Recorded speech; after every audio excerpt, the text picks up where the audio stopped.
Pessoal, paz de Cristo, uma excelente noite para vocês. Quero deixar com vocês mais uma mensagem nessa noite de quinta-feira para a meditação dos irmãos.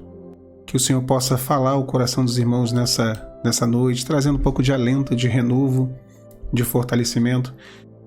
Eu sempre trago aqui no canal um texto que para mim eu acho que ele serve como um exemplo, uma base, na verdade, para a nossa reconstrução de vida, que é a reconstrução da cidade de Jerusalém, feita por Neemias. Após o cativeiro babilônico, Jerusalém foi destruída, e depois dos 70 anos de cativeiro na Babilônia, na verdade foram 3 os reformistas que fizeram ali a restauração da cidade, dos muros, das portas. Foi Neemias, primeiramente Esdras, depois Neemias e por último Zorobabel. Então esses são os 3 reformadores da cidade de Jerusalém.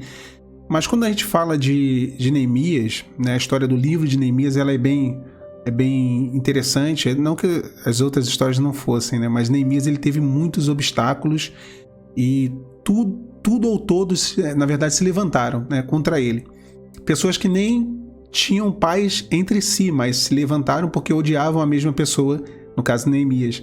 E nós vemos as obstruções, os empecilhos, os obstáculos que foram criados para que aquela restauração não acontecesse. Eu sempre digo que toda vez que Deus ele inicia um projeto de restauração na nossa vida, de mudança, de transformação, de libertação, de cura, de salvação, e é isso que eu quero sempre ressaltar, e eu tenho um certo receio aqui no canal, porque quando eu falo restauração, as pessoas sempre levam para um lado muito específico de restauração de relacionamento. Eu acho isso uma pena, porque o Evangelho de Cristo é muito mais do que apenas isso. Também é isso, mas não é somente isso. E quando Deus ele inicia uma obra de restauração, de vida, na presença dele, o inimigo ele inicia uma obra de obstrução, em paralelo a isso. No mesmo momento em que Deus ele tocou, ministrou no coração de Neemias, para que houvesse ali o desejo no coração dele de começar essa obra de restauração, o adversário ele tocou no coração de pessoas, quando essas pessoas ficaram sabendo da reconstrução da cidade, e essas pessoas passaram a ser verdadeiros inimigos de Neemias, inimigos da reconstrução da cidade. E 3 deles se destacam: Tobias, Sanbalat e Gesem, um Horonita, um Moabita e um árabe. Eram estrangeiros, estavam ali o tempo inteiro e sempre nos bastidores, sabotando a reconstrução da cidade, sabotando a restauração que foi proposta pelo Senhor através da vida de Neemias. Quando nós iniciamos, e aqui eu quero dar uma amplitude a essa expressão restauração, como eu dei no início, quando inicia-se essa obra de restauração, eu vejo alguns inimigos também, que ficam, vamos dizer assim, que obstruem, que impedem que nós venhamos a recomeçar em Deus a nossa vida. Um deles é o pecado. O pecado, obviamente, ele sempre vai ser um fator de obstrução, ele sempre vai ser um fator de impossibilidade, porque ele realmente impossibilita o homem de ter comunhão com Deus. O pecado é como uma lepra. A lepra ela tirava o homem do convívio com a sociedade. O pecado nos tira do convívio com Deus, com a igreja, Então essa é a primeira situação. E o pecado é uma coisa sempre presente, independente da escolha, da decisão nossa em Cristo Jesus. O pecado ele sempre vai estar ali nos atormentando. Um outro ponto também que é uma grande obstrução, contra essa, na verdade, que se levanta contra essa restauração, são os traumas, é o passado. Isso também tem que ser vencido. O pecado, os traumas são necessários serem vencidos para que nós possamos recomeçar em Cristo a nossa vida. Não adianta lançar vinho novo sobre odre velho. Não adianta o Senhor querer trazer uma novidade sobre nós, para nós, se o nosso coração ainda está se apegando a coisas do passado.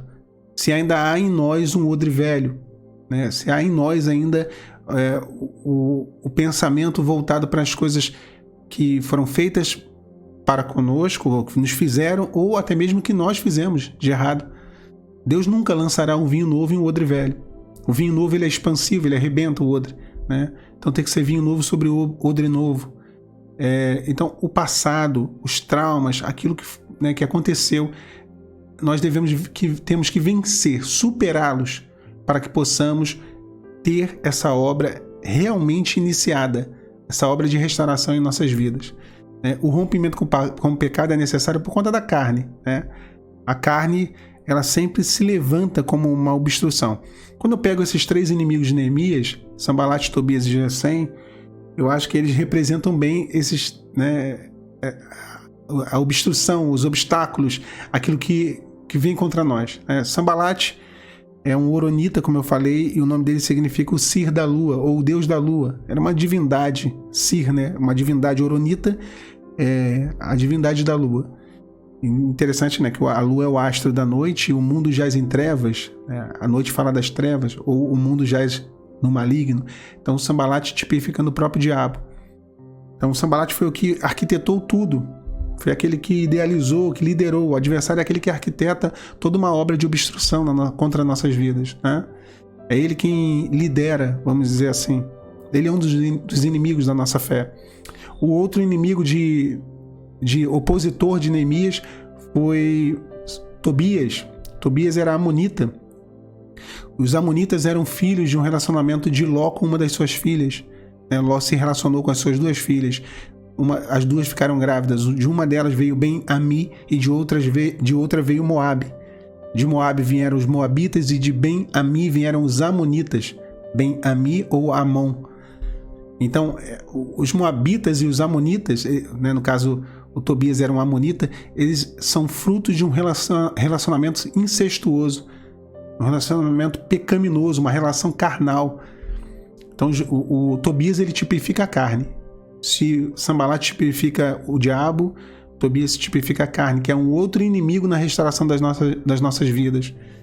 E o terceiro, Gesem, o arábico, era o árabe, O árabe tipifica o mundo.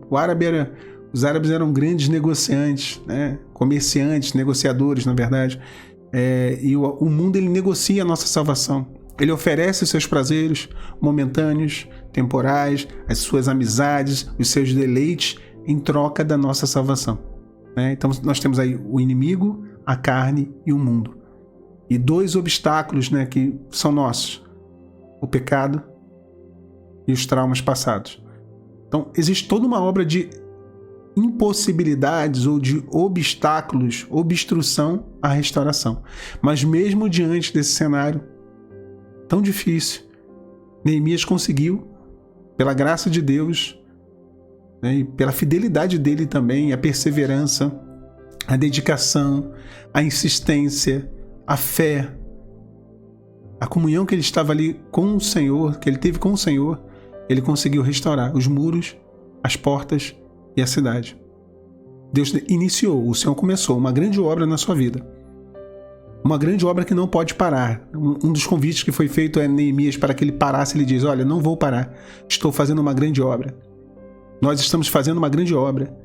Uma obra que Deus começou através do seu Espírito em nós. E nós fazemos também. Não é só Deus quem faz, não é só Deus quem trabalha, o Senhor trabalha conosco. É sempre as operações e os milagres, as atuações de Deus na vida do homem é em conjunto, Deus e o homem. Estou fazendo uma grande obra na minha vida. Estou fazendo uma grande obra com o Senhor. Não posso parar. E dessa forma, dessa maneira, aquele servo alcançou vitória.